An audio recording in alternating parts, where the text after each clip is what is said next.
everyone. I am Taylor. I'm the founder and lead investigator of Class A Paranormal Team. You probably know me by now.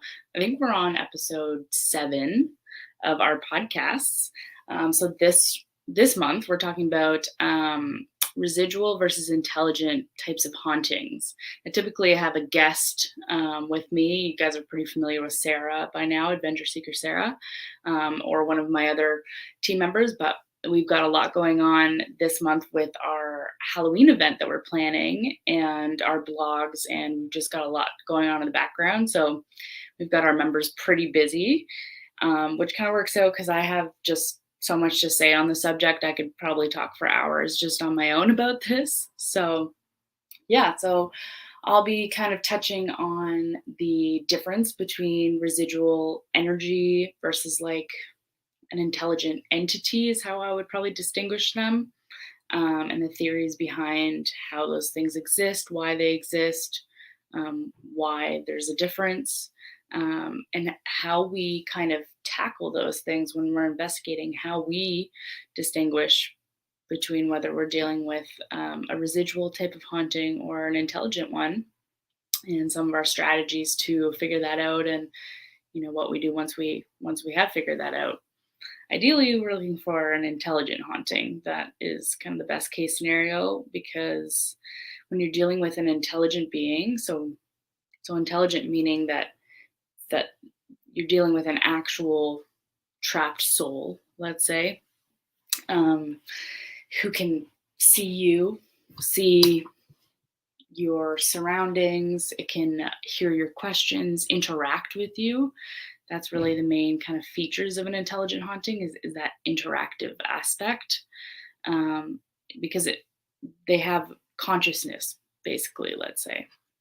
So if we're dealing with that at an investigation, that means that there's more opportunity for us to capture evidence that's more compelling, because we're getting an intelligent response. Let's say how did you die, and what year did you die?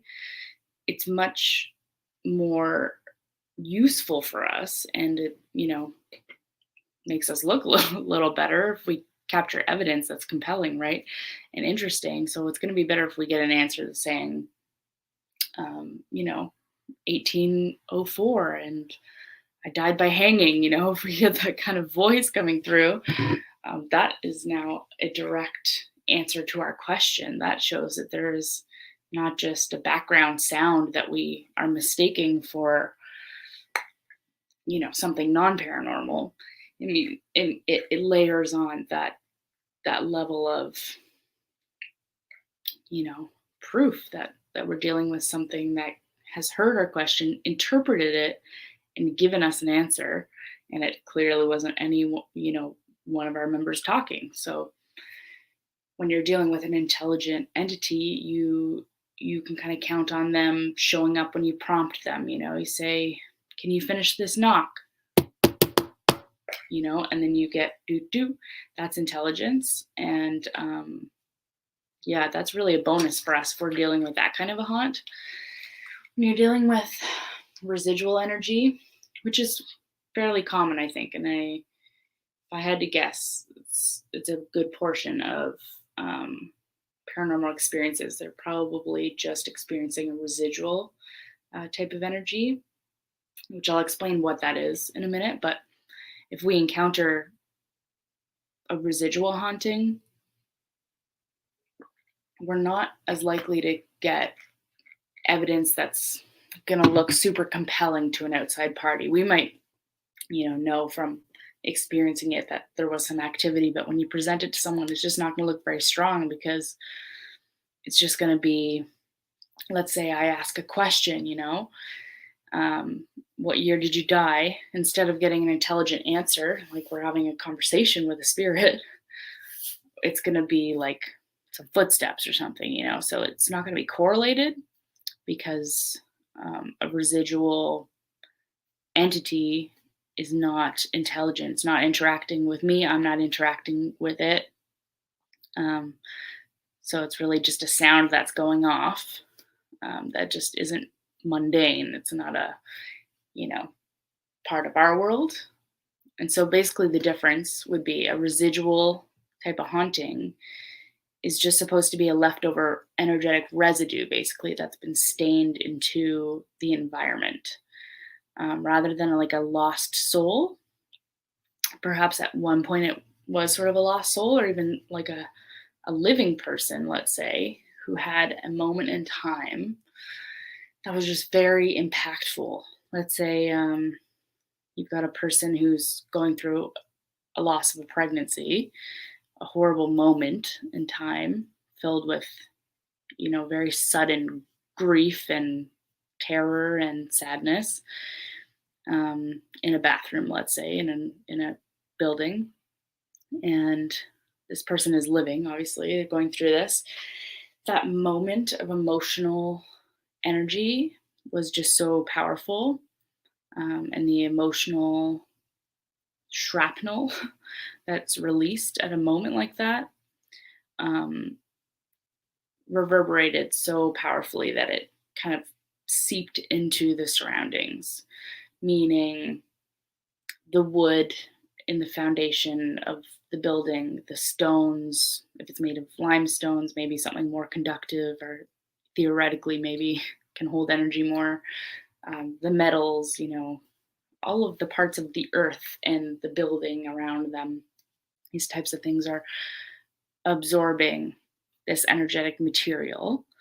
And after this person passes, when they die, let's say 30 years later, um, and then some new generations of people find themselves in this building, what they may experience is a residual haunting, what they perceive to be a haunting. When really what they're seeing is kind of like a time loop replaying, like something that's burned on a tape and it's replaying in the environment. And so maybe what they might interpret is the sound of a woman crying in the bathroom. Now, this isn't presently a ghost crying in the bathroom. What's actually happening is that they're able to sort of get a glance into a different time in the past when this woman was crying when she was alive. So that's sort of the difference. It's a little bit confusing, but basically, if they said, "Why are you crying? Can you stop crying?" If they were paranormal investigators, trying to prompt to find evidence. If it was a residual haunting, the crying wouldn't stop on command, or the crying wouldn't, um, increase based on any sort of suggestion. There's no power of suggestion because it's not really a spirit crying right there. She's not actually there. There's no soul or consciousness that is there in the bathtub, let's say. It's really just that you're kind of time traveling a little bit. You're seeing through that veil, a moment that happened in the past. So that's a residual haunting. A better way maybe to make it easier to distinguish would to maybe make it non-human. So a residual haunting would be cannonball fire on an old battleground. Um, Obviously, the cannons don't work anymore. There's no fuse or anything. But let's say at night, there's claims every night at midnight, let's say, people hear cannonball fire. That cannonball fire is paranormal in nature because it's not physically happening. So it doesn't fit in with our current simpler perspectives of science and how things work. But it is a ghost cannon fire, basically, and it is kind of a haunted property. I would consider ghostly cannon fire to qualify a property as being kind of haunted. And people will interpret that as being paranormal, which they should because it is, but it's a cannonball fire. Like it's not interactive. There's no spirit lighting the cannon. It's a residual sound. It was a sound that was so loud and powerful and potentially emotionally impactful because it's in battle. Maybe there's meaning attached to that cannonball fire. I don't know how, deep these things go, but perhaps the whole setting and scenario contributes to what sticks and what doesn't. But that cannonball fire was just so impactful that it ingrained itself and it turned into a little mini time loop in its little bubble, in its little area, to repeat. And so that's a quality that we see in residual hauntings, is that repetition. We believe that maybe the reason for this is that something in our current environment triggers something that was maybe similar to what the environment was like when the thing originally happened. So let's say it's a cold, windy night around midnight when that cannon was set off in real life on the battleground. And then 100 years later, anytime you have a cold and windy night, right around midnight is when people are hearing the ghostly cannonball fire. So we're looking for those types of patterns and repetition, sometime around the same time every night, or once a week, or some sort of, common duration, common conditions, weather conditions, emotional conditions around it that might trigger the sound, and it always being the same sound, like literally a tape recording. We call it the stone tape theory. It's the theory that energy gets ingrained into the environment and gets replayed like a tape, on this like time loop. And so we look for those types of things on investigation.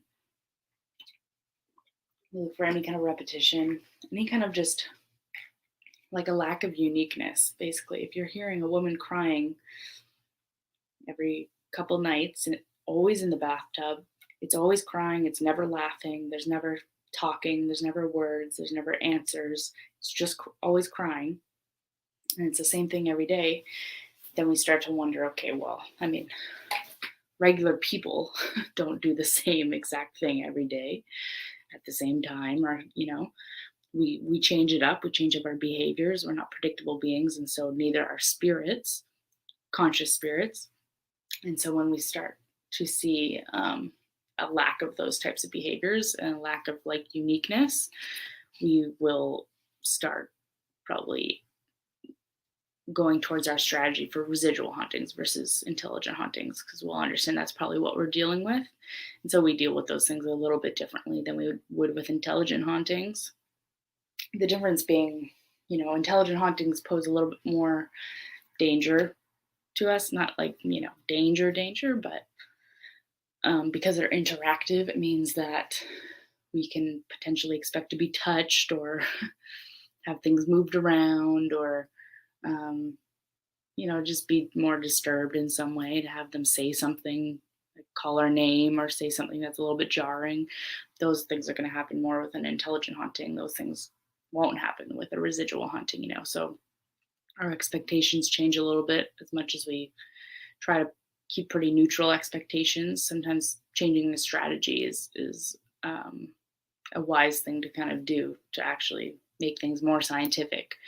So when we have a pretty good idea of what we're dealing with, whether it's intelligent or residual, we can use different types of equipment. We'll stop trying to ask for prompts, because we know we're just not going to get prompts. They're not going to answer to our suggestions. We don't really have to ask questions if we're not going to get answers. We can actually just move more towards using equipment to actually detect the residual energy and try to see what that residual energy is made out of. When dealing with a ghost versus like a time loop, let's call it, those are two very different things. And we definitely want to study both of those things. We study the paranormal. We don't just study ghosts. Paranormal is really anything outside of our current scientific understandings. I mean, theoretically, it could mean, UFOs or vampires or whatever, But I would say we prioritize spirits and ghosts with consciousness and intelligence, and we prioritize, residual types of energies like ghostly cannonball fire or ghostly gunshots or footsteps, those types of things that don't have intelligence, but we still really want to figure out what those imprints are made out of. Are they imprinted with electromagnetic energy? Is that what is the residue? What is it made out of? Is it electrical? Is it, we want to measure it, quantify it, figure out what sets it off, what those triggers are. Is it weather conditions? Is it emotional conditions? All we really have to go off of is the hypothesis of other paranormal groups and any patterns that we find. Really, everyone's just trying to follow patterns. That's all we have to go on to try to figure out what any of these entities or residues are made up of, how to measure them, how to design equipment that can measure them, how to bridge those gaps, between this field and the current scientific and quantum fields.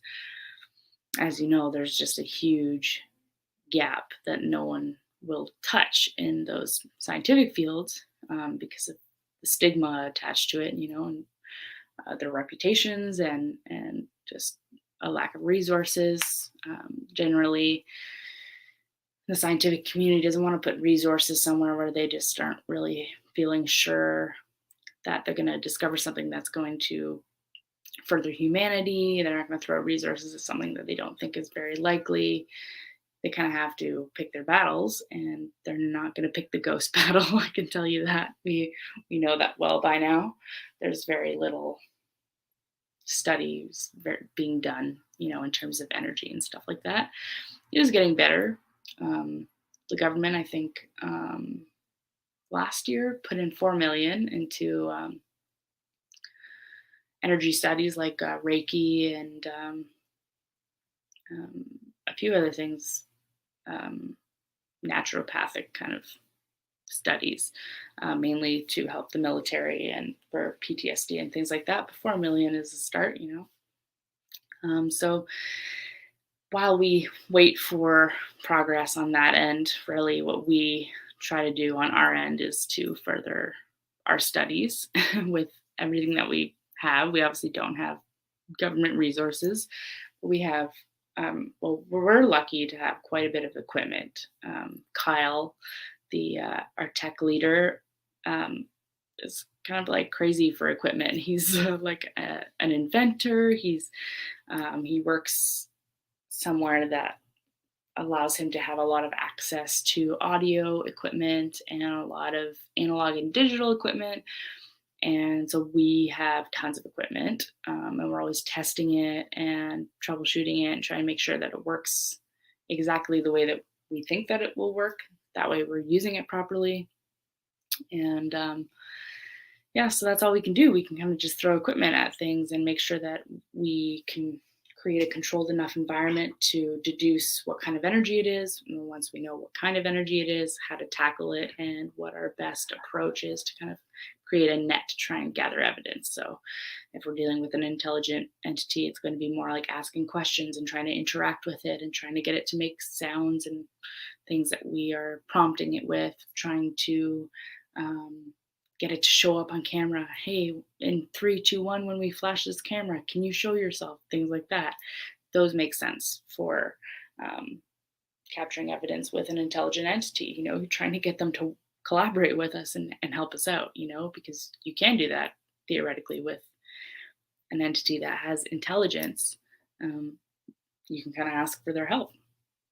And you can't do that with residual energy. So doing that type of stuff would be a waste of our time, and we have very little time and very little resources. And so we switch it up and we start using our equipment and just going at it as if it's, well, it's not going to help us out. So we just try to find it, measure it, detect it, capture it in its own natural state, try and trigger it, we just learn whatever we can from it, from observing and just trying to pursue it ourselves. So that's how we deal with these things on our own investigations. Yeah, I don't know. I have some of my own theories about residual and intelligent, beings. I think the stone tape theory is a really interesting theory. It's kind of abstract to me to think of like a time loop on like a tape, I don't know how that would work in the quantum world, how something literally stains itself into an environment, but I like, are there Is it going to stain itself onto something that's more conductive, like copper framing, or buildings that have like, metal frames more than wood frames going to have more likelihood of like being haunted? Is that the reason why we kind of see correlation sometimes between limestone and energy and haunting levels? Um, I think it's a very interesting theory. We're just not there yet with how to you know really give it validity. Um, I do think in my experience in the 7 years or so that I've done this, I believe I've encountered both types of energy, um, and captured evidence of both types. I think we hear a lot of the usual, you hear footsteps and you hear, um, you know, utensil clanking when there's no utensils. If you're in like an old restaurant, like those types of things are going to be the types of residual energy, and I think I've encountered that, just little background noise like on stairs, footsteps. Do I think that's intelligent and that a ghost was walking by me? I don't know, probably not. I think that just those stairs had so much traffic for such a long time that maybe just the sheer amount of steps going up and down them for 100 years, and 100-year-old house, that maybe you can still kind of hear the echoes of that. I'm not so quick to jump to something being like, there's a ghost right beside me, but there have been times on investigations where, where we've had intelligent responses for sure, where I've heard my name called, right beside my ear, um, where I believe I've been touched, um, times when I had dreams that were correlated to the investigation that I was on, that were predictive of something that ended up happening later. Mm, kind of attachments, those types of things, would flag me as thinking that they're probably intelligent. And it's exciting to think that I've maybe encountered, a real, um, displaced, you know, soul that's been standing next to me, and I couldn't see it, but I could interact with it still. That's the goal. Um, what else can I say? Yeah, with intelligent entities, like, we're just trying to learn from them as much as possible.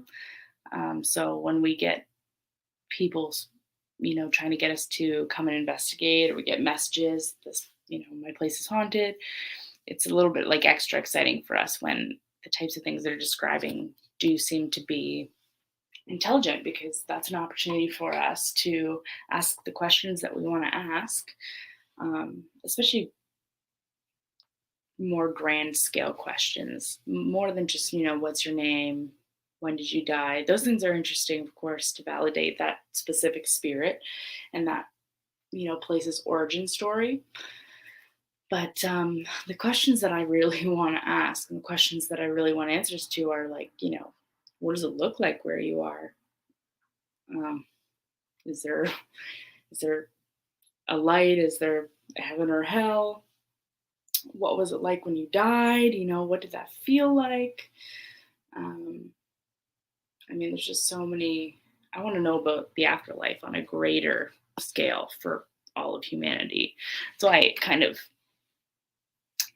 like, doesn't make sense to me that the scientific community doesn't prioritize studying this kind of stuff, um, especially given the things that we know about quantum behavior. Just basic, not to get super complicated, but simple things, even just like superposition. Um, just knowing that things on the micro world are not the same as the things in the macro world. The laws that we use here, in physics, in the world around us, when you look at things on a tiny scale, those laws don't seem to apply properly. And so it suggests that we maybe don't have things quite right, And so I don't know, it just always surprises me that the scientific community doesn't think that these types of studies are important for the advancement of humanity, because honestly, if I found out for certain from a spirit, let's say, or maybe from my own near death experience or something like that, but if I found out in some way that there was proof and validity that there was some sort of afterlife, or that my energy didn't end completely, just cease to exist when I died, that would change everything about my life. And I think it probably would for everyone too, probably in a lot of really crazy, scary ways. Probably, war, and there would be a really big commotion about that, but probably in some really wonderful ways too, to know that your loved ones, when they die, they're not just done, that they get to move on and have like another life, Um, I definitely think that that is something that, I don't know if it advances humanity. It's hard to predict what would happen, but it's kind of our right to know that. And I don't know, it'd just be monumental to find that out. So whenever you're dealing with having an intelligent kind of haunting, I just see that as an opportunity to find life changing information. If one day I get lucky enough to be dealing with a spirit that is just has the ability to project a lot of energy and give us, some really clear answers and stuff, and is, you know, a nice spirit and is willing to help us and yeah, answer those questions. I mean, that's the jackpot that we're all kind of looking for. And I believe that I've heard some really interesting responses. Nothing that changes my worldview entirely, but the afterlife as a whole. But um, well, even just getting intelligent responses kind of um, leaves me to believe that there are spirits in the first place, which has changed personally my worldview. um, I always, am kind of straddling the middle there of skepticism and believing. My brain is constantly trying to justify the things that I've heard and captured and experienced. And, just when I think I believe in ghosts, my brain sort of goes, well, I don't know, like, has a really hard time fully believing, which is good, I think, for this team because it keeps me pretty neutral. But when you have these experiences and you hear those intelligent responses and something is just answering your questions, and then you start to really open up to the idea that there is maybe life after death. I mean, that's life changing. And so if everyone could have that experience and have like full confirmation that there is life after death, and even have information about what that life is like after death, get some details from the people who are already there describing what they're seeing, what they're experiencing. We have a little bit of that from people who've had near death experiences, but um, well, that's hard to fully, not to like discount them, but it's hard to trust those experiences because, as we know, like the brain can do some crazy things in those in those moments of death. Um, you release a lot of chemicals and they create hallucinations and a lot of types of experiences like that. So it's hard to know if it's just your experience was more just the DMT and all those hormones and stuff, or if it was a real perception into what you really did see and stuff. So it's a little bit different, I think, when you've got a spirit on the other side and they don't have the corporeal body that has those chemicals. They don't have DMT because they don't have a brain. They don't have a body. And so I don't know. It's oddly enough, it's easier to kind of trust a ghost than than a human that's gone through a scary experience. But it's hard to trust our physical body. Our brains play tricks on us, and our eyes and just our perceptions. But I mean, when you've got someone without a body, describing without eyes, describing the things that they're seeing and things that they definitely did go through because they're for sure dead, then that can really give us the type of information that we're looking for, I think. And I don't know if other teams have captured that or not. I mean, when I think about it, I think of the Ghost Adventures episodes that I've seen, or Ghost Hunters, and I think of some of the EVPs they've caught. And of course, I have no idea if those things are real or if they just put pre-recorded clips and they pretend they're EVPs. I have no idea, but if they are real, then I'm led to believe that, yeah, some of those EVPs have been captured because they've kind of asked questions like that about the afterlife, and they've heard, answers back about things like God, and I think they've gotten answers about like a light,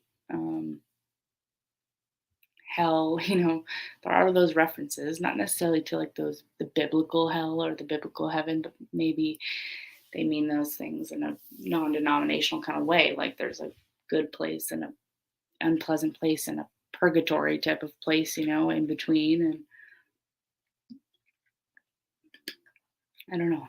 It's just that we have no idea if those TV shows are real or not. So I really am the type of person who can't believe anything that I see or hear unless I experience it myself. So that's why I started my own team, because I just gotta know. I just gotta know for myself. I have to see it to believe it. I have to know that things are being done properly, even if those EVPs are real.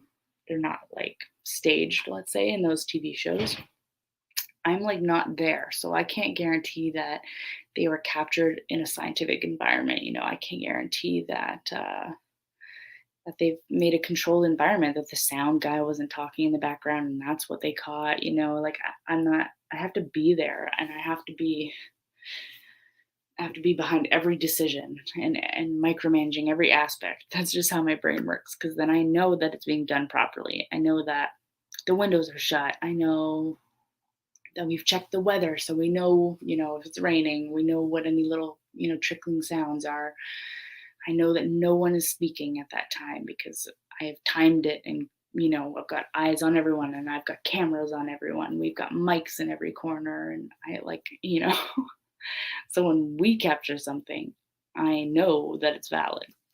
Um, and we definitely would never fake anything, so, but I wouldn't necessarily jump to the conclusion that these shows are faking things. I think that that's a big accusation, but maybe they're not like scientific teams, they're entertainment teams, and there's nothing wrong with that, but it's hard to take those things seriously. So, kind of sometimes we take little cues from shows like that and then we test them out ourselves, because like I said, we're all learning just based on patterns of other investigators. That's the only way that we can really form our hypotheses and our theories around like how to design equipment, what kind of strategies to use, just trying to figure out what spirits are made out of, why they happen, how to measure them, those types of things that help us in our everyday investigating. The only way that we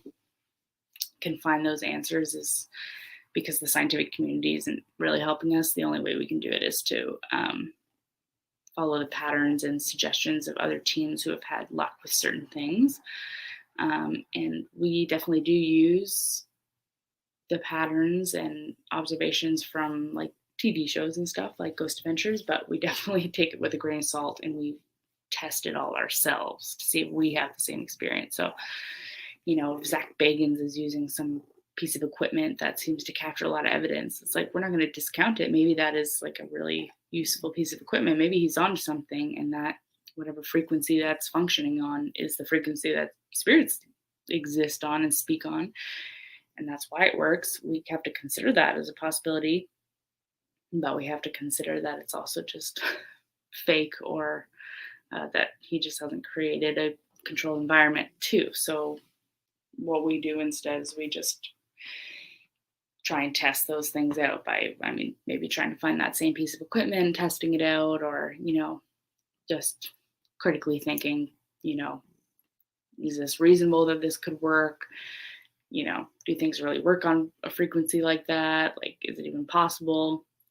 And that's why we have people on our team with those types of backgrounds. We've got, Bilal, he's an electromagnetic engineer. We've got Tony, he's an electrician. We've got Bhuvan, he's a cognitive neuroscientist. We've got all these people from the scientific community that I've stolen away from the scientific community onto our side. Because I mean, these were things that they wanted to explore, but they were just so stigmatized on, in their rigid kind of scientific communities in their day jobs. And they believed that there was, bridges that needed to be built. So they're doing this in their spare time, and we're very lucky to have them. So we've got a little bit of those resources. And we've got the knowledge to help us distinguish what's possible versus what's not even worth entertaining, and trying to build our own patterns to further, these theories and understandings of the world around us. How some energy is just energy. It's just like slug slime that we leave behind.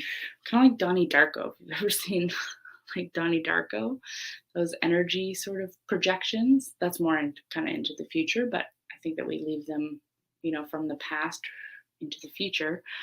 We leave an imprint here everywhere, especially those like huge moments in our lives, whether they're traumatic, whether they're happy. Maybe the residual energy is someone hysterically laughing, at the same time every day in the same spot.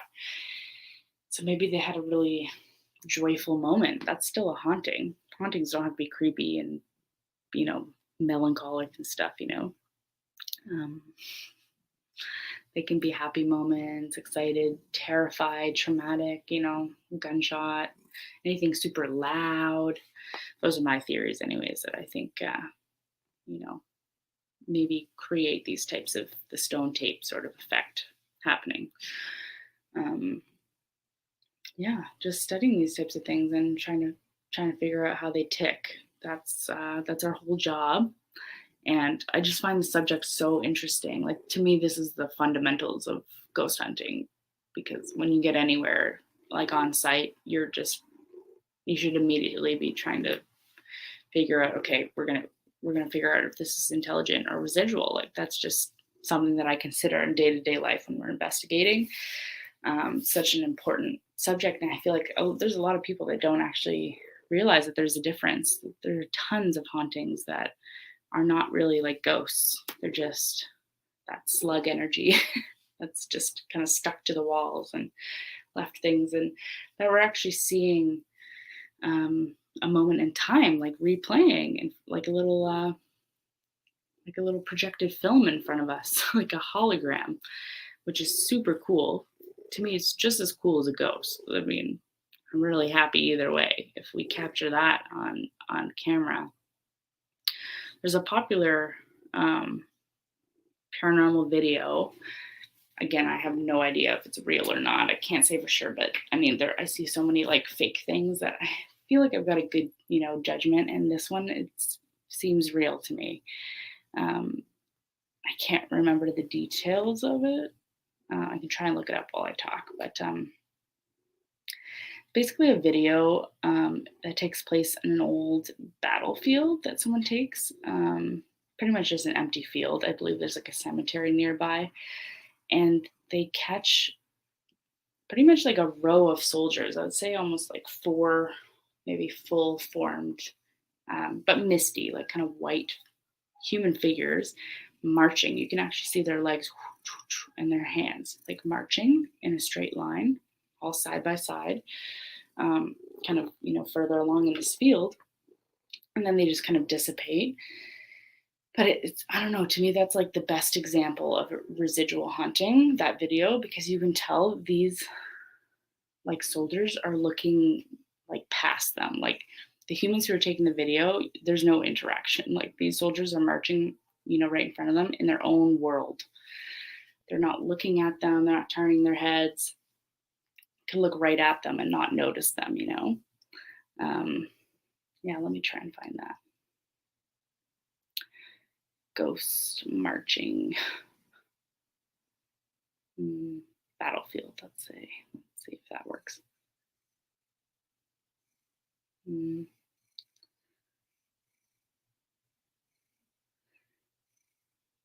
I can't be too sure with any of these thumbnails, so I won't say anything for sure. But peruse YouTube, maybe I'll find it. But yeah, it's like 3 or 4.